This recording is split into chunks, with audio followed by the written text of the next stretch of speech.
Bismillahirrahmanirrahim. Assalamu alaikum. Welcome to Newsroom. I'm your host, Khalid. But today is the 22nd of August 2023, and these are the stories that we will be discussing during the course of our show. We'll begin with the latest as far as the Butgram incident is concerned, where two wires of a cable car in the Sutlej Tehsil had snapped this morning. And as per the latest reports, two children have been rescued by the forces. As far as the details are concerned, the GOC-SSG is also personally leading the rescue operation. Helicopter rescue operation, as you can see in the images on my parallel window, is being attempted to rescue as many people as possible. And of course, the night time is coming as we speak, so it's pertinent that as much can be done before nightfall. This is going to be our first segment. Our second story, ladies and gentlemen, concerns India and a 60-year-old man who was martyred when the Indian Army opened unprovoked firing at the line of control. The Indian Army resorted to unprovoked firing in the Sutlej sector in Azad, Jammu and Kashmir. In the Indian charge, the affair has also been summoned to register Pakistan's strong protest over the killing of a civilian at the line of control. This is nothing new. This is something that has been happening since quite some time. We've been highlighting it time and again on our show, but the fact remains that the Indian side is persistent as far as such restrictions or abuse of using fire at from the line of control into the Pakistani side is concerned. There are agreements between the both sides, but India is of course the first to flout those. Let's come to our last story that we will be discussing as well, that is concerning the unprecedented Sutlej flooding. We know that India also opened the waters in the Sutlej river, and that caused a lot of havoc as far as the low-lying areas that are in Pakistan, that are on the sidelines of the Sutlej river are concerned. Severe flooding continues in the Sutlej river, resulting devastation has resulted in the migration of several people. All the local authorities and our armed forces are helping those people in need to go to safer places. The flood water has reached 175,000 cusecs, breaching the protective dikes, submerging several villages and disrupting the transportation links. This is going to be our last story. Let's begin with our first, and that concerns latest as far as the Butgram incident is concerned. Two wires, ladies and gentlemen, of a cable car in Butgram's Sutlej Tehsil snapped this morning. What it was carrying was tourists, and that included children. 8 people, including school children and teachers, were stranded over the 2,000 meters high cable car mid-air. You can see the images in your parallel window of the rescue operation that has been going on by the armed forces. And as far as the latest reports are concerned, 2 children have been rescued by the forces.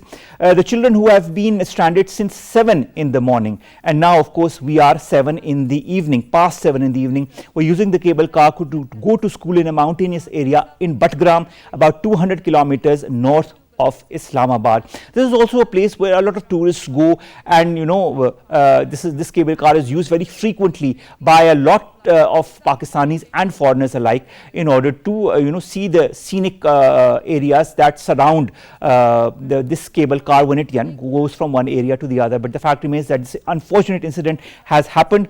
As far as the other reports concerning this incident are concerned, the GOC-SSG is personally leading this rescue operation. As I told you, a helicopter rescue operation is being attempted since this afternoon. As in the dark, it could be very dicey to use the same helicopter to rescue the stranded children and the teachers. And of course, there's also the weather conditions and the daylight that will not be present at that time. It has been decided to continue the rescue operation from the ground in the evening, so that the operation can be continued even in the dark of night. The Pakistan Army will continue the rescue operation even in the dark of night. This has been confirmed, so the rescue operation will continue till its logical end. As per the latest reports that we have received, 2 children have been rescued by the armed forces. This incident of the cable car snapping is something that can happen, could happen, and this is an eventuality that we are seeing as we speak. All we can hope, all we can desire for as Pakistanis, as human beings, is that all the children and the teachers are rescued safely by the end of night. But of course, the efforts are continuing as we speak, and we really hope and we pray for the safety of all those who are aboard this cable car. Let's come to our next story, ladies and gentlemen. because we'll be giving you updates as and when more people are rescued during this show or even after the show, as soon as more updates come to our knowledge. Our second story, ladies and gentlemen, concerns India and the unprovoked firing that happens time and again across the line of control. A 60-year-old man now has been martyred when the Indian Army opened again firing on the line of control in the Sutlej sector in Azad Jammu and Kashmir. The Indian Charge d'Affaires also has been summoned at the Foreign Office to show the protest of Pakistan over the killing of the civilian. More in the following report. Pakistan has always believed in a peaceful neighborhood and wanted peace with all its neighbors and mutual respect and in conformity with international law. In its quest for aggressive hegemonic designs, Indian Army opened unprovoked firing at the line of control in Kotli's Nakyal sector. As a result of Indian firing, the elderly man identified as Ghayas was killed. ISPR stated that this blatant Indian aggression is a clear violation of existing ceasefire understandings, adding that Pakistan desires peace and tranquility at its borders but would take all necessary measures to protect the life and property of its citizens. The ISPR warned that any misadventure against people of Pakistan will be befittingly responded at the time and place of our choosing. In June, 2 civilians embraced martyrdom while one other was injured as the Indian Army opened indiscriminate fire at the group of shepherds at the LOC. In May, Indian troops had shot dead a 25-year-old inadvertent crosser from Azad Jammu and Kashmir. Earlier on May 15, a 65-year-old widow from the Pandu sector of Azad Jammu Kashmir's Jhelum Valley was also mercilessly by Indian Army after she had stayed across the LOC while picking some medicinal plants. A sharp spike in truce breaches have been witnessed since 2014 when Hindu nationalist Prime Minister Narendra Modi came to power in India. Now, to discuss more on this very important topic, we've been joined by Brigadier Masud Ahmad Khan Sahab. He's a senior analyst. Brigadier Sahab, thank you very much to have joined us. Brigadier Sahab, this unprovoked firing on the line of control is nothing new when it comes to the Indian side. If you remember well, in 2021, in February of that year, both the countries had, gone to the 2003 ceasefire agreement and had agreed to address the core issues that could undermine peace and stability. In your point of view, what are these core issues that India, does not respect, and this leads to the unprovoked firing across the line of control? If you can come again, we were not clear. All right, let me come back to you, Brigadier Sahab. I was just saying that in 2003 there was a ceasefire agreement that was agreed between the Indian and Pakistani sides. In February of 2021, they had gone back to this agreement, both the sides, and that they will respect it. But the fact is that from the Indian side, this agreement is still not being respected. That has now resulted again in the martyrdom of another 60-year-old man across the line of control because of the firing from the Indian side. What are the core issues that both the sides have agreed to as far as the 2003 ceasefire agreement are concerned that India is not respecting? Thank you very much, Omar. And India is basically not respecting all the agreements done right from 1947. As you mentioned, the first agreement was done in 2003. And that was basically understanding between the two forces, and subsequently we have seen the surge in the ceasefire violation right from 2003 to 2021, about 14,000 violations. Basically, this was done to basically as a confidence building measure in the region. And subsequently, this was not respected, and the further surge was observed from 2018 to 2020. And about 400 innocent Kashmiris, they were martyred beside damaging and destroying their properties. And the last one, which was done in 2021, that was on 25th February. Again, there was an understanding to respect the ceasefire of 2003. And Pakistan was interested in the saving the lives of the innocent Kashmiris living across LOC, both sides. And that was the primary reason that Pakistan agreed to the ceasefire understanding between the two countries. But unfortunately, due to the developments in the region, there are a host of reasons.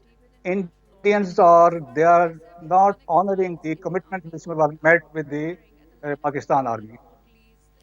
But Brigadier Sahab, I fail to understand, when you make an agreement, whether it be between two sides that are on the level of which India and Pakistan are, the fact remains that an agreement is an agreement, isn't it? Why flout this agreement? Either you don't make the agreement or you back down from the agreement. If in 2021 you had decided to stick to the agreement, then why flout it? Why are all the killings that you yourself have talked about, why have all the killings that we have also talked about in the report right before we started our conversation? In May, the 25-year-old crosser from Azad Jammu and Kashmir that was shot. 15th May, 65-year-old widow from the Pandu sector was also shot upon. You know, these incidents continue, and now the 60-year-old man. Our connection with Brigadier Saab has been disconnected. We're trying to get in touch with him again. As soon as we do, of course, our conversation will begin. As far as these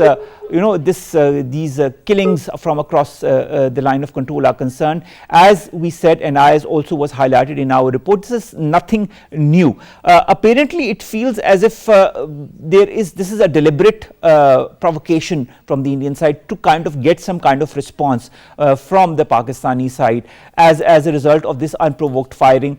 What they are trying to get, of course, we know they want to get the provocation, they want to get the reaction, and then they want to play on that reaction. Also, we also know that in 2024 the elections in India are going to happen. So as the Pakistan card, quote unquote, is normally used as one of the basic tools to get voters or to get votes in any election. So that is why also we see a lot of increase as far as the provocation across the line of control is concerned. This, of course, remains to be seen how this will continue. But the fact remains that this has happened. The 60-year-old man has died as a result of this indiscriminate firing from the Indian side across the line of control.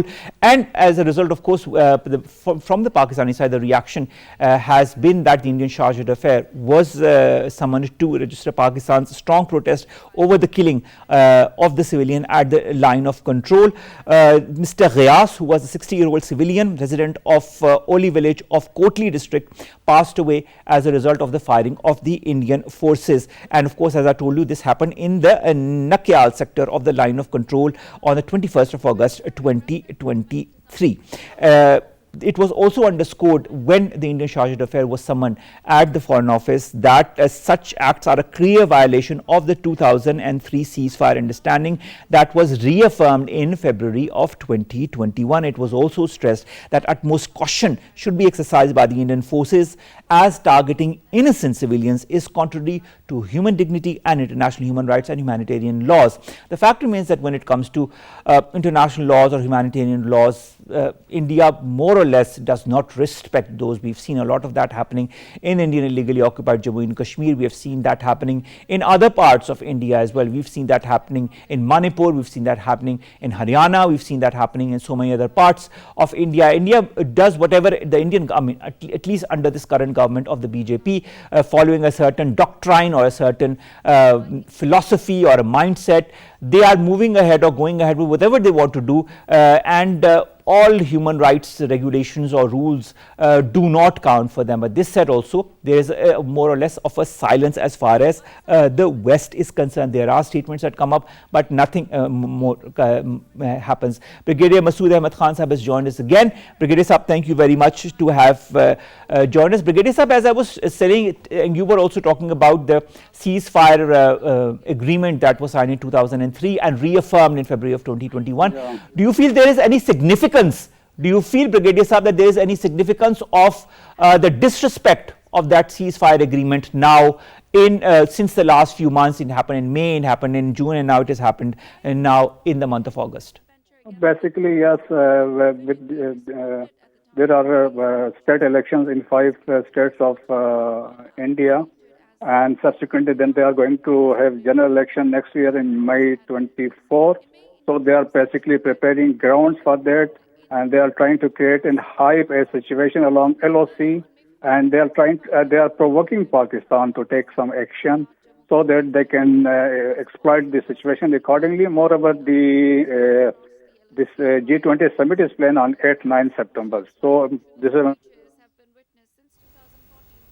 So maybe what they're trying to do is trying to play on this this firing across the line of control, and kind of, as you yourself said, provoke a response from Pakistan and then play on that as far as either the G20 summit is concerned or the forthcoming elections are concerned. If we go to the yes. Yeah, go ahead, please. I was also trying to ask Brigadier Saab, in 2020, India, performed more than 3,000 ceasefire violations, committed rather more than 3,000 ceasefire violations, in which 28 people were martyred. Do you feel this increase in ceasefire violations is a result of this BJP or Modi doctrine or the RSS or the Hindutva doctrine, or is there more to it? No, exactly the same. The right from the day 2014 onward, if we see the Modi BJP RSS has taken over, and we have seen the fascist agenda is on, and subsequently the developments in the region. First inside India, the atrocities against Muslim and the cow slaughters, love jihad, garbhati, etc. And then the steps taken for Indian illegally occupied Jammu and Kashmir. We have seen the abrogation of Article 370, 35A, subsequently then issuing a new map and declaring these Indian illegally occupied Jammu and Kashmir two new territories, Kashmir one side, Ladakh one side. So basically the agenda was the same. They were planning to basically integrate Kashmir into the mainstream India, and thereby disrespecting all the agreement done in the past, like Shimla Agreement, the United Nations Security Council Resolution, Lahore Accord. So it means that we are back to ground zero. You're back to zero basically as far as any agreement with India is concerned. I would like to stress, Brigadier Saab, on what was said to the Indian Charge d'Affaires when he was summoned to the Foreign Office. It was stressed that utmost caution should be exercised by the Indian forces, as targeting innocent civilians is contrary to human dignity and international human rights and humanitarian laws. But does India care for any such law? Not at all. Basically, this is what, when we went for this ceasefire understanding with the Indian counterparts, and that was basically, we were concerned about the lives of the Kashmiris living on both sides of LOC. That was the reason we agreed to that understanding of the respecting the ceasefire. But Indians, they are provoking, and recently, basically, we have seen the statements made by the Home Minister, the Defense Minister, and making tall claims of entering into Pakistani Jammu and Kashmir and Gilgit-Baltistan. And openly they are saying the next target is Azad Jammu and Kashmir and Gilgit-Baltistan. So the rhetoric is there, and they are planning something, and we have to be very careful as far as the developments are concerned. With the passage of time, you will see, as I said, there are elections in the states and then subsequently general elections. Ultimately, they are going to plan some false flag operation and to basically gain political mileage from these activities along LOC, maybe along working boundary or elsewhere. Brigadier Saab, I fail to understand. Pakistan many a times through our hierarchy has sent their olive branch to India to talk on all important topics, including Indian illegally occupied Jammu and Kashmir and all, and move towards an aura where cooperation could happen between the two countries once all these thorny issues are dealt with. But why is India, thriving on a zero-sum geopolitics instead of moving towards geo-economic world order that could be extremely constructive for the subcontinent and our country and theirs as well? Yes, there are a number of reasons. Right from 1947, India has not accepted Pakistan a sovereign state as its neighbor. So they are hatching conspiracy right from that 1947. So there are many details. And secondly, most important thing is Pakistan, they consider, is the only obstacle in their hegemonic design to become a Akhand Bharat in the region. Secondly, Pakistan is having a close understanding and friendship with China. So, the world power, they have now placed India as a policeman in the region to contain China. So there are a host of reasons. That's why they are trying to build pressure on Pakistan, so that we can get out of alliance with China, we can get out of CPEC, etc. So there are a host of reasons. There are a number of countries that the Western countries, they are involved in supporting basically, and we see the human rights violation in India and in Indian illegally occupied Jammu and Kashmir. But the international community, they are mum. We hardly see any statement from the important countries. It's only the United Nations or the Human Rights Council, etc. Brigadier Saab, when you yourself talk about the West remaining mum or the global north remaining mum on all these human rights violations that happen from the Indian side time and again without a pause, and then nothing happens apart from certain statements that emanate from the West. We understand that India is the biggest obstacle as far as regional peace is concerned. Then what should be Pakistan's move now that we see that India is hell-bent on moving in a certain direction? The only thing is that proactively we must pursue the cause of Kashmir in the international forums. We must continue raising it through our foreign office, through our ambassadors in the West, through various organizations, European Union, Organization of African Union, maybe United Nations Security Council, and the United States, Canada, France, etc. First thing is we must raise the issue at the different forums, so that they can understand the happenings in India as well as in Indian occupied Jammu and Kashmir. But unfortunately, we understand the time has come where the national interest of a country is the foremost important.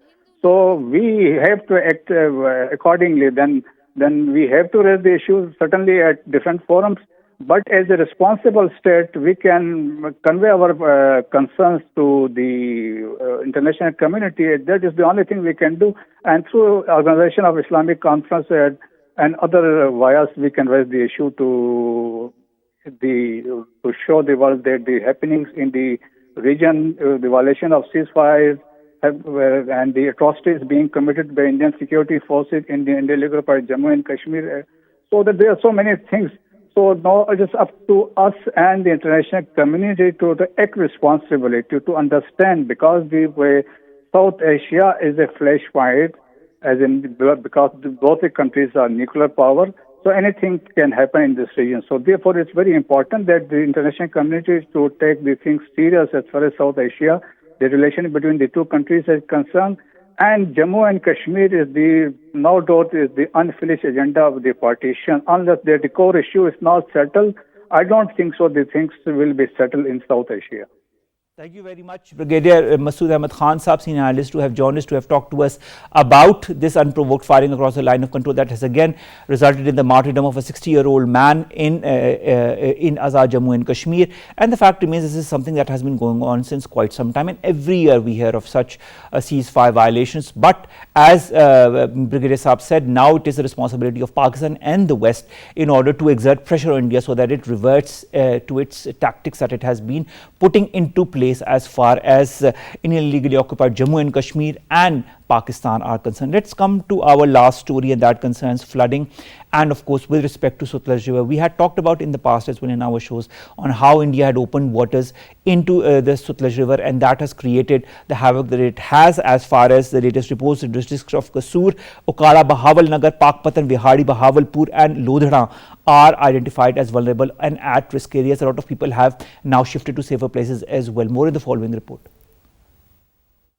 Pakistan is one of the countries that is going to be most affected by global climate change, as the country is gripped by recurring climate extremes. Highlighting extent of climate change, scorching, a drought, aggravating heat waves struck the country, followed by a combination of heavy rainfall and fierce winds. Sutlej River surged to extremely high levels at Ganda Singhwala barrage, resulting in the evacuation of hundreds of families from 72 villages in Kasur and Chunia, while 3 people drowned in floodwater in Kasur while trying to find higher ground. As the Sutlej River continues to experience severe flooding, the resulting devastation in adjacent villages had led to the migration of people from the affected areas, while many others face the looming threat of being drowned. The flooding has also resulted in the inundation of hundreds of acres of farmland with standing crops. NDMA has issued an advisory based on information from the Pakistan Met Department warning that the Sutlej River at Ganda Singhwala is at a very high flood level. NDMA advised the relevant authorities to disseminate early warnings, undertake prompt evacuations and raise public awareness about the risks associated with the monsoon season. A number of flood relief camps and tented settlements are being set up to provide necessary aid to victims. To discuss this topic, we've been joined by Dr. Pervaiz Amir. He's a flood expert. Thank you very much, Dr. Saab. Pleasure to have you on the show after quite some time. Dr. Saab, I'd like to understand, the Punjab caretaker Chief Minister Mohsin Naqvi said that the flood in the Sutlej River is unprecedented as far as the last 35 years history of Pakistan is concerned. How can we tackle the situation in a manner that could minimize damage? I think we don't have really much to say in that. I mean, we can minimize the damage, obviously. We are taking people out of harm's way. The government is already geared up for that. I mean, we're doing the rescue operation.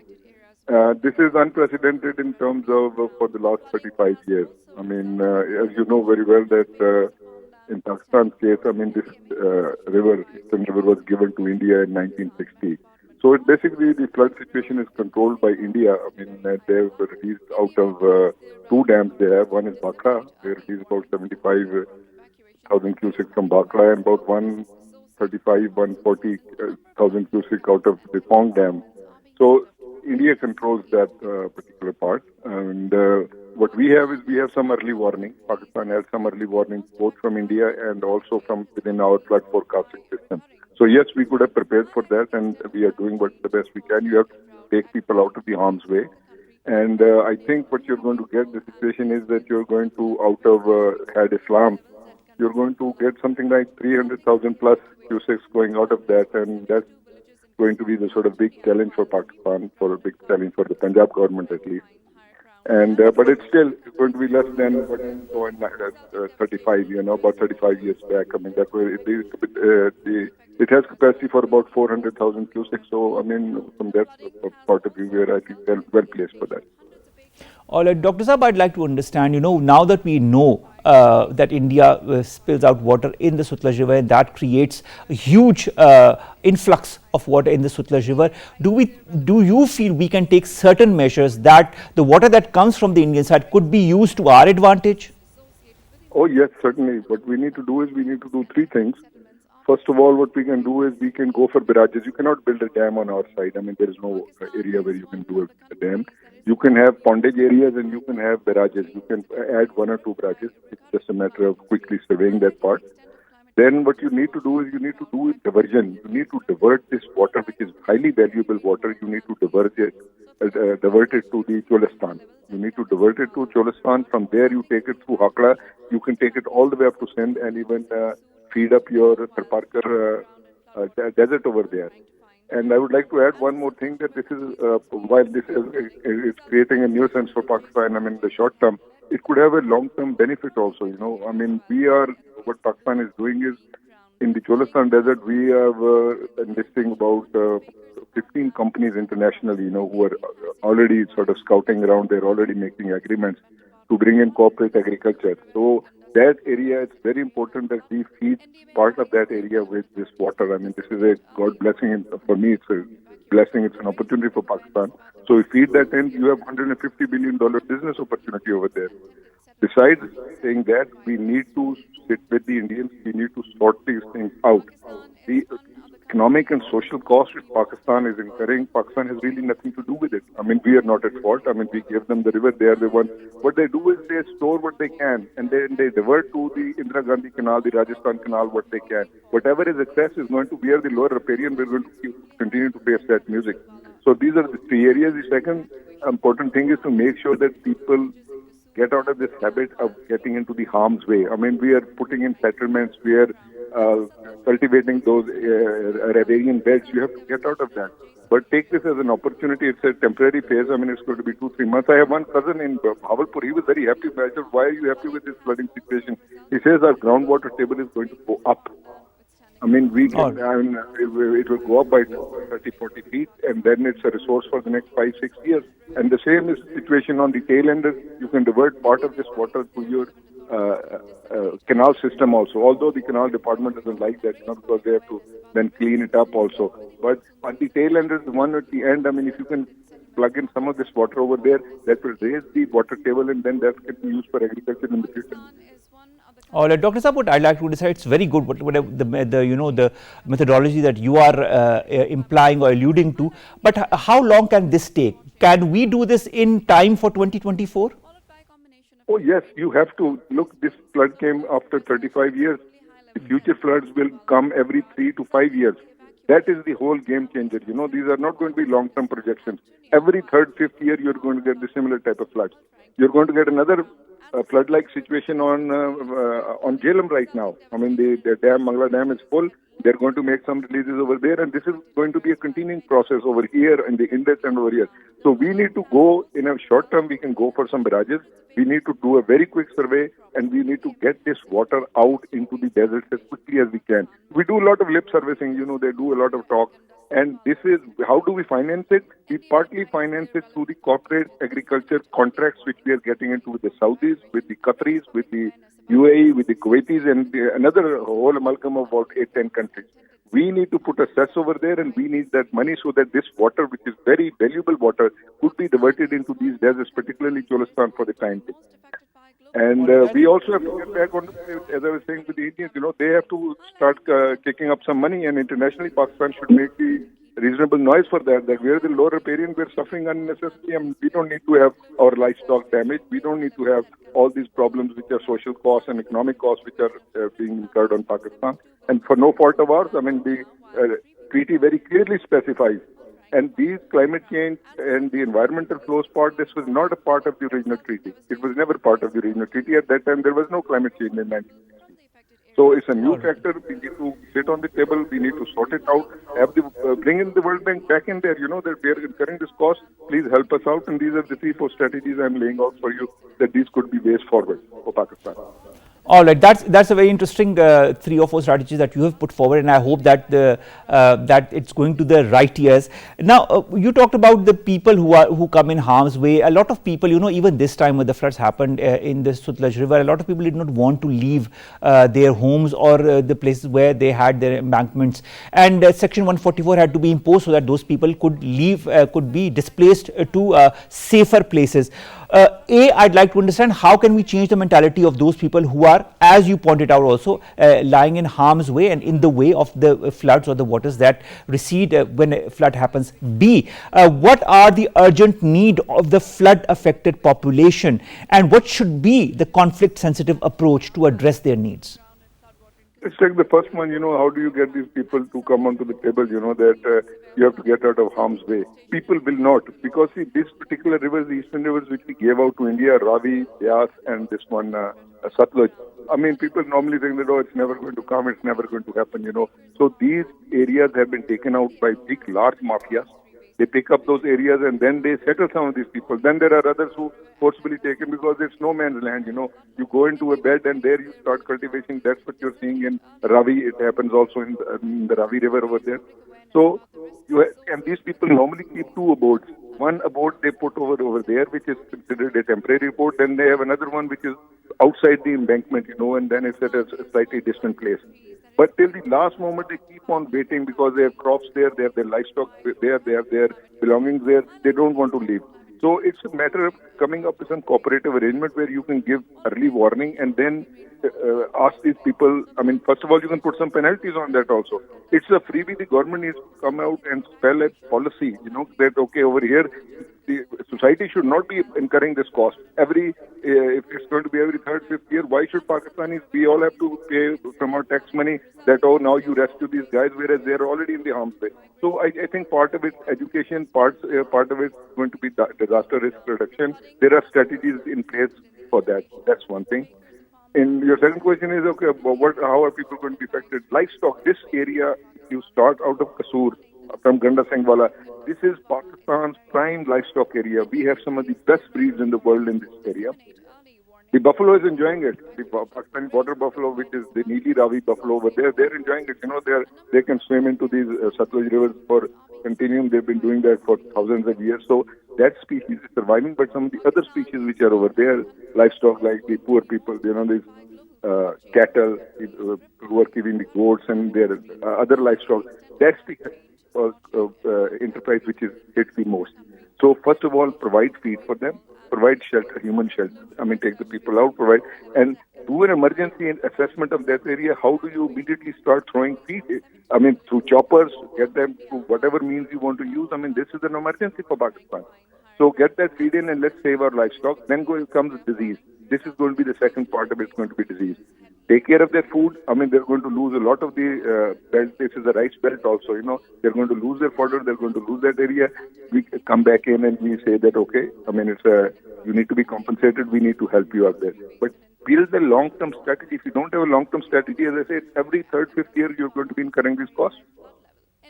That is so true, Dr. Pervaiz, and I really hope that this could be applied in principle, because listening to all of this, it really makes you optimistic of how we can take this thing forward in order to minimize damage in the future. But as far as our food security or agri exports are concerned, every year because of these floods, we saw it in 2022, we've seen it in 2023, they are affected every year, and that increases the food insecurity in countries such as Pakistan. In your point of view, do we need to take measures before such floods also happen? I mean, one are the measures that you've pointed out, but should we take other measures if in time before the concrete measures are applied that could also not only save as much of food as possible, but also as much of livestock and people? I think so. I mean, what you basically do is you go through the education process, you go through a relief and rescue process which you're doing, and before that is early warning. Most countries in the world, what they're doing is they're providing that early warning. Food security is going to become a major issue for Pakistan. If you just look at the wheat situation, we go and we started bragging 28 million tons, 29 million tons. Now we're with the begging bowl, we're running around. If you look at the prices which are going for the pulses, for the grains and these other, we really don't have a handle on that. After the 18th Amendment, it became a provincial subject. It's no longer a federal subject. I mean, we devolved over there for the Sindhis, for these people over here, even for the Balochistan. They are supposed to take measures to become food secure on their own. The federal government is helping that. But what we need to do is we need to build up our stocks. We need to diversify and not only focus on the grains of wheat. The worst thing which Pakistan is doing is everybody wants to place wheat. Wheat should be our main staple. We should do everything which we can to do with wheat. I was with Malik the other day, and then we're talking wheat. Oh, that's fine. You need to diversify. Look what Punjab is doing, Indian Punjab. They have basically reduced their crop of wheat and they're going for other crops. They're going for pulses in a very big way. They're going for mixed grains like sorghum, other things. They eat 3 to 5 different type of grains, whereas our people in Pakistan, we are basically focused on wheat. So you diversify there, you improve your stocks, and then in emergency situations, you should be able to bring in from your other districts which are surplus. We have some districts which are surplus on that, and take this as a permanent feature. The thing which I want to underline with you is that this is going to be a permanent feature. It's not 20 years, 30 years. This cycle is no longer 20, 30 years. It's going to be a cycle of every 3 to 5 years. Last year you saw it on the Indus. This year you're seeing it over here. Next year you might see it somewhere else. You look at Balochistan, they are sort of already in a lot of trouble over there, and those districts are extremely food insecure. Over here, I think these people will manage. First focus on this 1 month or 15 days which they are going to bring them out of this problem. There we can go and we can provide that food. Pakistan has adequate stocks for that. Provide some loans, provide some help to these people. Don't make them beggars. We as a nation have already made half of the nation as beggars. The People's Party, this program, that program. We don't want program.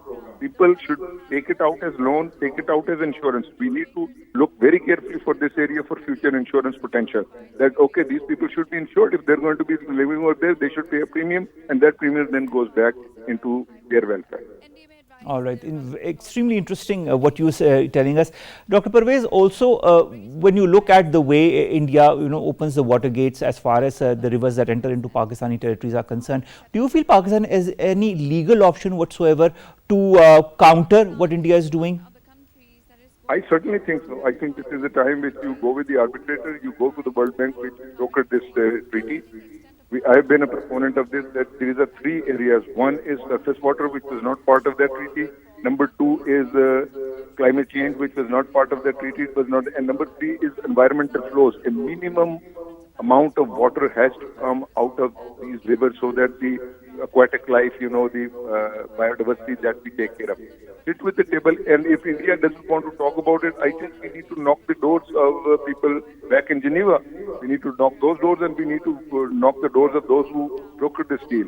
India should become sensitive to this, that it cannot incur cost. This is called, in economics, it's called an externality. It's a forced externality we have nothing to do with. We already gave them the river. Now they will say, look, I mean, we're giving Pakistan free water. It's already free water, which is controlled water.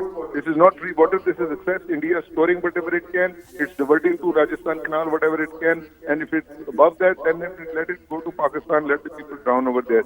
It's an approach which should be sympathetic. If they don't change their attitude that, okay, we want to approach it with their economic, social sensitivity, I think Pakistan should realistically start talking with the international community, talk with the United Nations, talk with the international donors that, look, this is a problem. Give us at least money to invest in.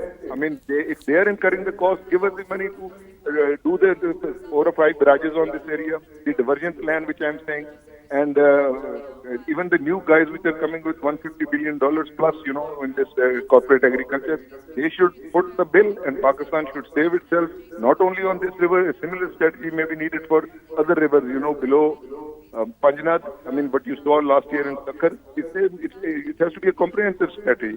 And the people realistically have to start thinking with a 3 to 5 year framework, you know, this thing that, oh, it will come and we'll worry about it. Then that no longer cuts either.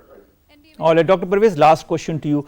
Pakistan's climate change policy, how do you see this in the current context? You talked about the donors, but the fact remains that in the Geneva conference, a lot of pledges were made. Those pledges haven't yet materialized into the aid that Pakistan was supposed to receive as a result of that. We also know 21 major floods have happened between 1950 and 2011, almost one flood every 3 years. This is what you talk about, 3 to 5 years. Pakistan has lost what, 19 billion US dollars according to an ADB report. How can Pakistan move ahead in a geostrategic atmosphere that can promote its initiatives as far as its climate change policy is concerned?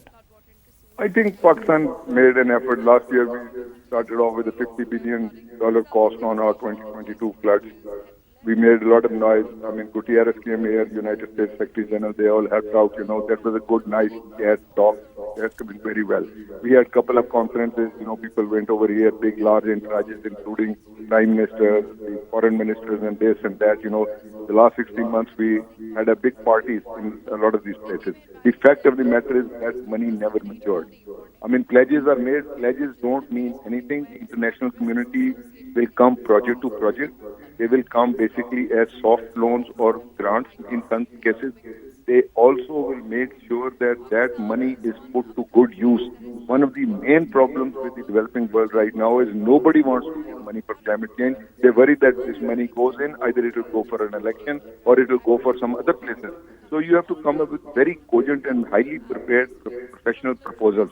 The international community doesn't look at these games, you know, that, I mean, it's happening in Australia. Why don't the Australians start yelling and screaming? It's happening in 20 different other countries, the wildfires, the heat stress which Europe is facing.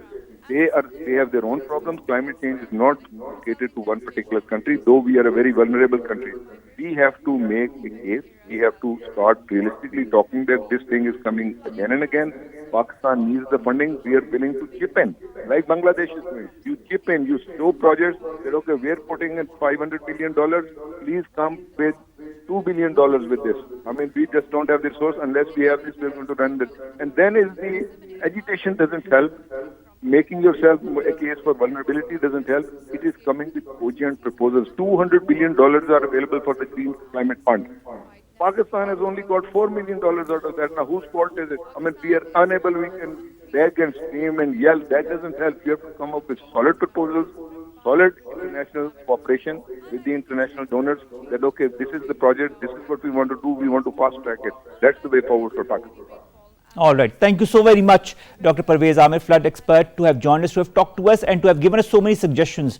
And I hope the right ears are listening as far as these are concerned.